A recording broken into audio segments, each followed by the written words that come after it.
स्वागत है ब्रेक के बाद। डीडी न्यूज पर देख रहे हैं आप इस वक्त। और जैसा ब्रेक पर जाने से पहले हमने बताया था कि अब बात करेंगे कि बिहार में इसी साल के आखिर से पहले चुनाव हो जाना है, तो वहां पर सीटों के बंटवारे को लेकर विपक्षी महागठबंधन में घमासान तो पहले से है, अब कुछ और चीजें जुड़ गई हैं, उसके बारे में आज चर्चा करेंगे। महागठबंधन में सीटों को लेकर पेंच फंसा हुआ है। वोट अधिकार जो यात्रा, वोटर अधिकार यात्रा निकाली गई थी, उससे राजनीतिक पारा थोड़ा चढ़ा था, तो अब वो धीरे धीरे उतरने लगा है। बिहार में महागठबंधन के सभी दलों ने राहुल गांधी की इस यात्रा में उस समय बढ़ चढ़कर हिस्सा लिया था, लेकिन राहुल गांधी इस सियासी हलचल से दूर कहीं विदेश के दौरे पर हैं। और उधर ये जो महागठबंधन है उसमें सीटों को लेकर बहस तेज है। राहुल गांधी नहीं है, देश में ही नहीं है। विकासशील इंसान पार्टी यानी वीआईपी के नेता मुकेश सहनी बताते हैं कि गठबंधन में सीटों को लेकर सहमति बनाने का काम चल रहा है, लेकिन उन्होंने मीडिया के सामने तेजस्वी यादव को सीएम का चेहरा और खुद को उप मुख्यमंत्री का चेहरा बताकर इस बहस को तेज कर दिया। राहुल गांधी सीएम फेस के सवाल पर पूरी यात्रा में कन्नी काटते रहे थे, कभी कुछ खुलकर नहीं बोला, लेकिन लेफ्ट से लेकर वीआईपी पार्टी तक तेजस्वी यादव को सीएम चेहरा बनाने पर जोर दे रही है। तो कांग्रेस का मानना है कि इस यात्रा में उसके बार्गेनिंग पावर उसकी बढ़ गई है। अब पार्टी पिछली बार के 70 सीटों से भी ज्यादा की मांग कर रही है। और महागठबंधन में इस बार 2 दल और शामिल हो रहे हैं, इस बहस को और ज्यादा तेज कर रहे हैं। जेएमएम शिबू सोरेन की पार्टी, जो मुख्यतः झारखंड मुक्ति मोर्चा झारखंड की पार्टी है, और रालोजपा, इसमें याद रखिएगा कि पशुपति पारस गुट अपनी पार्टी के लिए अधिक से अधिक सीट चाह रहे हैं। महागठबंधन की मुश्किल यह है कि सीपीआई-एमएल अपने स्ट्राइक रेट के आधार पर पिछली बार से ज्यादा सीट चाह रही है। स्ट्राइक रेट के हिसाब से 2020 में कांग्रेस का प्रदर्शन सबसे खराब हुआ था, जबकि आरजेडी सबसे बड़ी पार्टी बनकर उस समय उभरी थी। बिहार विधानसभा की कुल 243 सीटों पर महागठबंधन का मुकाबला एनडीए से सीधा सीधा है। आरजेडी खुद 150 सीटों पर मुकाबले के लिए तैयार है। बाकी बच जाती हैं 93 सीट, उस पर कांग्रेस सहित अन्य दलों को एडजस्ट करना है सभी को। तो झारखंड में महागठबंधन की सरकार में आरजेडी शामिल है वहां, तो जाहिर है कि जेएमएम जो है वो बांका, मुंगेर, भागलपुर जैसी सीटों पर दावा कर सकता है। गठबंधन की मीटिंग में कांग्रेस के अध्यक्ष राजेश राम कुछ और दलों को शामिल होने की बात भी कर रहे हैं। उन्होंने कहा कि सभी दलों को कुछ सीटें छोड़नी पड़ेगी। तो देखना यह है कि ये इस भूमिका को कौन सी पार्टी आगे आकर मोर्चा संभालती है और किस तरह से तालमेल बिठाती है।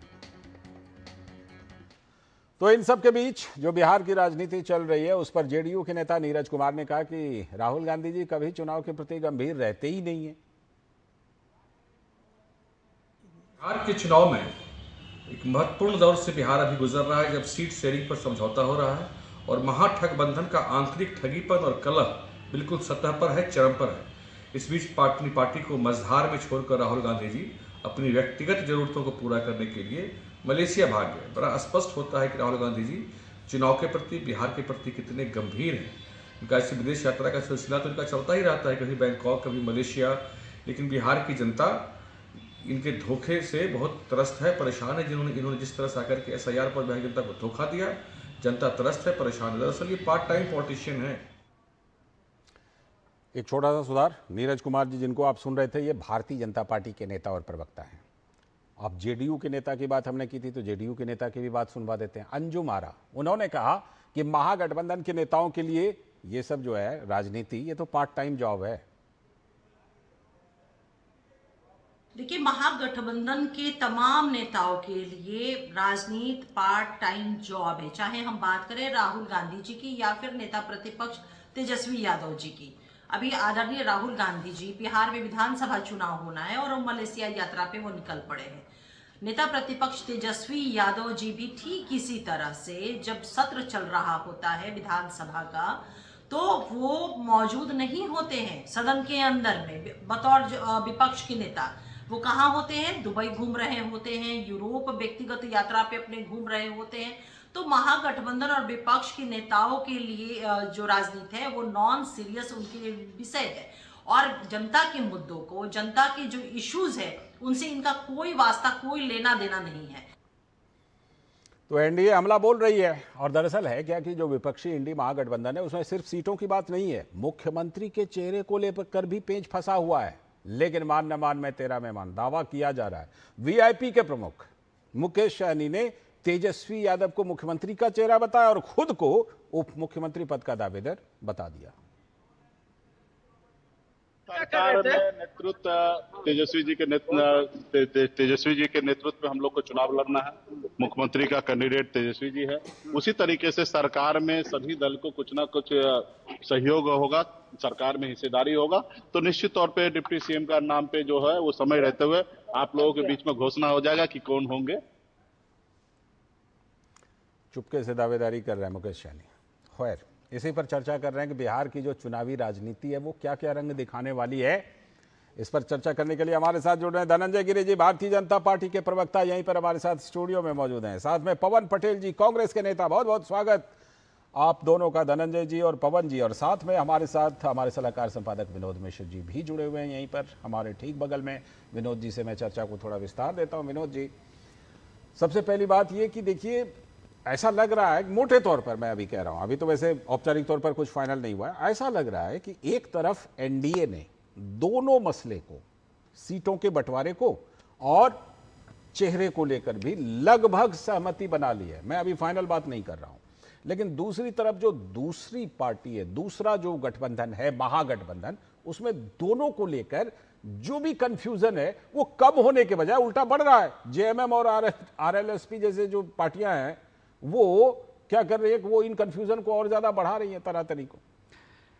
लाल जी, सबसे इम्पोर्टेंट चीज है ये समझना कि राजनीति में एक मोमेंटम होता है। आरोप प्रत्यारोप की बात तो दोनों प्रवक्ता आपस में करेंगे, मैं जस्ट वो मोमेंटम की बात कहता हूँ कि राहुल गांधी 16 दिन के बिहार में जो वोट अधिकार यात्रा में, अपने यात्रा के समय में आपने देखा कि जो सियासी टेम्परेचर आपने देखा था बिहार का, क्या वो बिहार में आज है? आज आप बिहार में जाएं तो वोट अधिकार यात्रा और राहुल गांधी की वोट चोर और वो सारे नैरेटिव कहाँ से कहाँ गुम हो गए। तो एक कंटिन्यूटी जो होता है वो राजनीति में 24/7 की पॉलिटिक्स में होती है।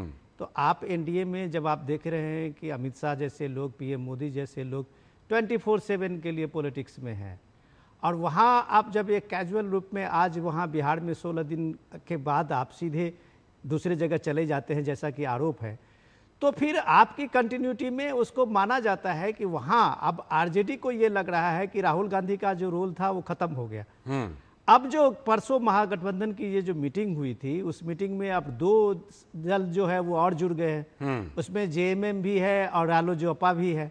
उसमें जैसे कि राजेश राम कह रहे थे, कांग्रेस पार्टी के अध्यक्ष, की 1-2 दल और शामिल हो सकते हैं। अच्छा, तो अब सवाल ये है कि कम से कम आरजेडी क्या इसको त्याग करने के मूड में है कि इतने दलों के सीट शेयरिंग में क्या आरजेडी अपने हिस्से का सीट छोड़ेगा? क्या कांग्रेस पार्टी अपने हिस्से का सीट छोड़ेगा? जब वो बार बार पार्टी के लोग कह रहे हैं कि वोट अधिकार यात्रा ने उनका बार्गेनिंग पावर बढ़ाया है, तो ये सबका अगर बार्गेनिंग पावर बढ़ाया है तो अब महागठबंधन के 5 के बदले 7 हुए हैं, तो ये सीटों का एडजस्ट क्या होगा? ये डेफिनेटली आप कह सकते हैं कि इनके लिए बहुत सरदर्दी है और अभी बहुत दूर आगे जाना है। बिल्कुल, बहुत दूर आगे जाना है पवन पटेल जी। लेकिन इस बीच में कांग्रेस की तरफ से अगर देखा जाए, पिछली बार 70 सीटें मिली थी, इस बार कह रहे हैं देखिए भाई हम तो और मजबूत हुए हैं तो थोड़ा बढ़ाइए हमारा। दूसरी तरफ वो कह रहे हैं ना पिछली बार तो आपने सीटें खराब कर दी थी, उतनी सीटें दी तो आपका स्ट्राइक रेट तो बड़ा बुरा रहा, तो कैसे सीटें बढ़ा दें, उल्टे कम होनी चाहिए। ये हो रही हैं, दावेदारी हो रही है, अपनी अपनी दावेदारियों। लेकिन ऐसे में राहुल गांधी जी नहीं हैं अभी, तो कांग्रेस को टेबल पर बैठ करके डील करने में मुश्किल तो आएगी। नहीं, देखिए, मुश्किल का सवाल नहीं होता। राहुल गांधी जी जिस तरह लगातार अभी वोट अधिकार यात्रा में पूरे बिहार में जिस टाइप से दौरा किया उन्होंने, दौरा के बाद अगर 2-4 दिन के लिए कोई चला जाता है तो उसको इतनी बड़ी तूल नहीं देनी चाहिए कि एकदम गायब हो गए, ये हो गया, वो हो गया। अभी जितनी यात्रा की, मेरे ख्याल से अगर दोनों की तुलना करेंगे तो सबसे ज्यादा घंटे तक बिहार में रहे हैं वो, अगर बाकी नेताओं की तुलना करेंगे। लेकिन अगर राहुल गांधी चला गया तो पूरा सब विपक्ष कोई पीछे पड़ जाएगा, लोग पीछे पड़ जाएंगे बताने के लिए कि सब वो चला गया, मतलब सबसे ज्यादा गड़बड़ किया।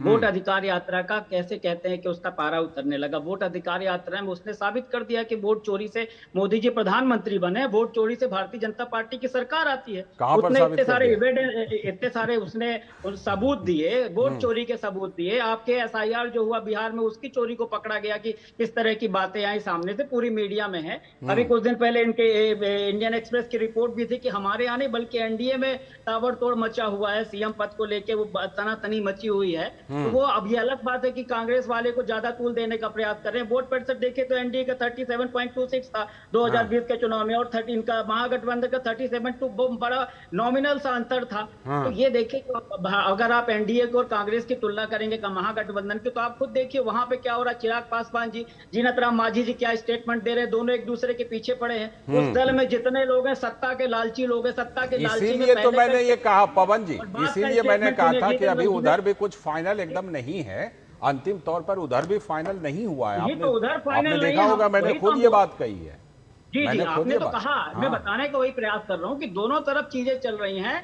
ज्यादा अगर गुत्थम गुत्थी देखेंगे आप तो NDA की तरफ चल रही है। ये आपका कहना है कि ज्यादा उधर है, हमारी तरफ कम है। ठीक है, मैं धनंजय जी से जवाब लेता हूँ।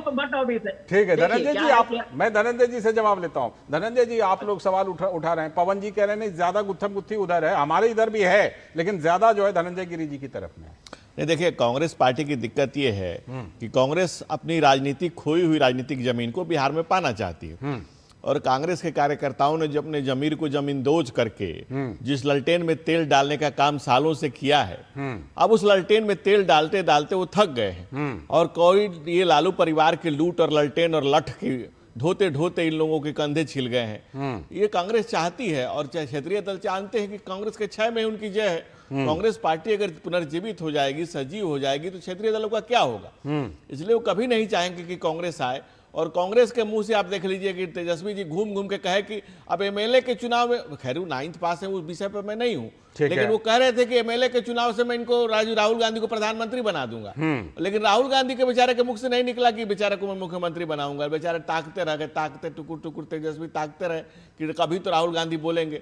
लेकिन कांग्रेस का कोई नेता ये कहने के लिए तैयार नहीं है कि तेजस्वी को ख्वाब में ही सही, ख्यालों में ही सही, बातों में ही सही, जबानी ही सही मुख्यमंत्री लोग मानने के तैयार नहीं है। अब लालू जी लठ लेके खड़े हैं कि हमारे लाल को बवाल कर देंगे कि हमारे लाल को बनाओ, तो घूम घूम के कह रहे हैं कि हमारे लाल को, लालू की लठ और ललटेन लाल के लिए है। लालू की पूरी चिंता अपने लाल टेन को सेट करने के लिए है। टेन लालू को उनको सेट करना है, जब तक वो सेट नहीं कर ले चाहे कांग्रेस को कब्र में जाना पड़े, लेकिन लालू जी को तो सेट करना है अपने बच्चों को।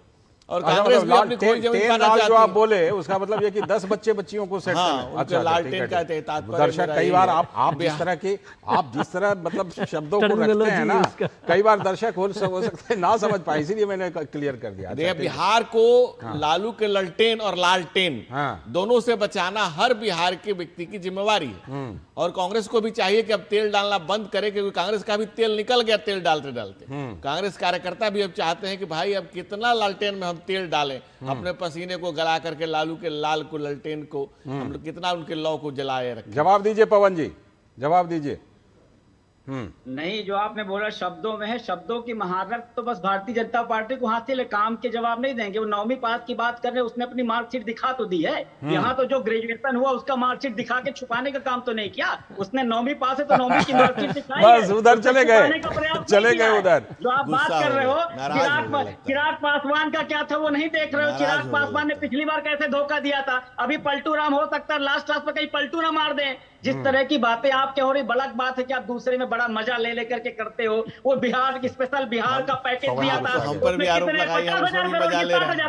अभी हमारी बात सुनिए, मुझे भी मौका मिला बोलने का। 50,000 करोड़ की 60,000 करोड़, 60,000 करोड़ की 70,000 करोड़, वो जनता वहां पे दुख देख रही होगी कि वो पैकेज का क्या हुआ। महा झूठों की, महा चोरों की पार्टी। अच्छा लालचंद जी, दिक्कत क्या है ना, लालचंद जी दिक्कत क्या है, कांग्रेस के प्रवक्ताओं की सबसे बड़ी समस्या क्या है कि वे अटके हुए तब जब इनकी शासन चली गई। शासन 97 में 89 में चली गई और बेचारे 89 से आगे बढ़ ही नहीं पा रहे। इस 1.25 लाख करोड़, 1 लाख करोड़, 50,000 करोड़ फंसे हुए। जबकि पूरे यूपीए के शासनकाल में 1,86,000 करोड़ 10 साल में दिया। यूपीए के शासनकाल में 1,86,000 करोड़, 14,68,000 करोड़ हम लोगों ने 10 साल में दे दिया। और ये बेचारे लटके हुए हैं। ये राजीव गांधी ने जो कहा था कि 90 में वहां पर मैं 90 में 50,000 करोड़ दूंगा, उससे बाहर निकल ही नहीं पा रहे। या 14,86,000 करोड़ दे दिया। तो इनको पता ही नहीं है बिहार में जब 13,000 करोड़ 13,000 करोड़ पर इन्होंने छोड़ा था, हम 3,27,000 करोड़ तक चले गए। ठीक है, पवन पटेल जी दीजिए जवाब। कलमा पढ़ रही है, बोलिए पवन पटेल जी बोलिए। ये कलमा पढ़ने से बाहर ही नहीं आ पा रहे। कलमा वाला क्यों भाई, कलमा वाली बात क्यों? हमने तो मोदी जी की बात को कोट किया था, मोदी जी ने अरे भाई, तो मोदी जी ने दिया ना 14,67,000 करोड़, 14,68,000 करोड़ अपडेट हो जाइए पिछले 10 साल में। 10 साल में इंडिया ने दिया है 14,68,000 करोड़। चिराग पासवान साथ में बोलोगे आप, वोट चोरी कर करके सरकार बनाते हो आप। दम है तो काम के दम पे सरकार बनाओ ना। जिन कामों पर सबसे ज्यादा प्रचारित के 2 करोड़ रोजगार दे दिए। काम के दम को नापिएगा कैसे? काम के दम को नापिएगा कैसे? चुनाव से ही तो नापिएगा ना कि काम में दम है कि नहीं। चुनाव में ही तो वो नापा जाता है कि काम में दम हुआ कि नहीं। लोकतंत्र में और कैसे नापिएगा बताइए? के सामने पेश किया ना, चुनाव आयोग ने उनको शपथ पत्र दे दिया, अनुराग ठाकुर को शपथ पत्र नहीं दिया ना। अच्छा पटेल साहब, मैं आप लोगों को मुद्दा देता हूं। ठीक है विनोद जी, आपको सर, आप विनोद जी को सुनिए जरा। सर अब जो है पवन पटेल जी, पवन जी आपको मैं मुद्दा देता हूं। आप लोग क्या इधर उधर से बात से डिस्कस करके टाइम ये बता रहे हैं। सीधा मुद्दा ये है आपके लिए पवन जी कि राहुल गांधी का जो ये अभी वोट अधिकार यात्रा 16 दिन की थी, तो लगभग 120 जो एमएलए कॉन्स्टिट्यूएंसी है उसमें उनकी यात्रा चली थी। 70 सीट पे आपने 2020 में चुनाव लड़ा था, जिसमें स्ट्राइक रेट, आप महागठबंधन में जो डिस्कशन है कि स्ट्राइक रेट आपका सबसे लोएस्ट था। आपके 19 कैंडिडेट जीते थे। तो राहुल गांधी का जो इस बार का जो वोट अधिकार यात्रा है, जाहिर सी बात है जो कांग्रेस का दावा है कि आपका जो बार्गेनिंग पावर बढ़ा है, तो 120 कॉन्स्टिट्यूएंसी में जो राहुल गांधी ने पैर रखे हैं, उसमें से कितने सीट को आप दावा करते हैं और कितने सीट छोड़ने के लिए तैयार ठीक है? है, ये तो आपको पता होगा। बताइए पवन जी, बताइए, सीधा सवाल है, कितने सीटों पर इस बार दावा करेंगे? जब कोई महागठबंधन है तो जो मीटिंग्स होती वहां पे डिबेट में बैठ के डिसाइड नहीं कर देंगे। ये भारतीय जनता पार्टी के यहाँ होता होगा, वहां बैठ के डिसाइड करेंगे। अभी जितने लोगों का बयान आपने बाहर आया, सब ने बोला कि एक बड़ी अच्छी बहस हुई है, सबके आपसी तालमेल से बातें चल रही, कोई भी एक डिस्प्यूटेड बयान नहीं आया, आप देख लीजिए। और भारतीय जनता पार्टी तो कहा अपने बारे में कि हम उप मुख्यमंत्री और उप मुख्यमंत्री वाले पर तो आ तो रहा है। साहनी तो आपसे पहले कह दिया। तो कौन भाजपा किसको बना रही है? नहीं, भाजपा पासवान जी को वो धनंजय जी बता रहे हैं, बताइए दीजिए धनंजय जी बता रहे हैं। धनंजय जी क्या बताइए धनंजय जी बताइए। सुन तो लीजिए, ये कहने को तैयार हैं भाई, आप भले बीच में ना कहने को तैयार हैं। 2025, 225 और फिर से नीतीश, ये नारा हमारा बिहार के गली गली कूचे कूचे में हमारे पांचों दल मिलकर के, अमित शाह जी ने तो बोला था कि ताले बंद हो गए हैं। पुष्टि कोई कंफ्यूजन नहीं है, कोई कंफ्यूजन नहीं है। अरे आप कंफ्यूज है, अरे कांग्रेस कंफ्यूज है कि फ्यूज है कि डिफ्यूज है, ये तो बात की बात है। ये कह रहे हैं कोई कंफ्यूजन नहीं है, फ्यूज है। कांग्रेस जनता ने पूरी तरह से रिफ्यूज कर दिया, इसलिए आप समझ नहीं पा रहे, करे क्या? आप देखिए बिहार में कहा था कि कांग्रेस ही है तो करप्ट ही होगा। ये बिहार की जनता ने ये मान लिया है कि अगर कांग्रेस ही है तो करप्ट ही होगा, और इस कारण से कांग्रेसियों को कोई जगह नहीं मिल रही। अब आप लालू यादव की ललटेन में तेल डालेंगे, देश की सबसे पुरानी पार्टी होकर के, तो आपको कौन बिहार में गवारेगा, कौन बिहार में तरजीह देगा, कौन आपको पूछेगा, कौन आपको सराहेगा?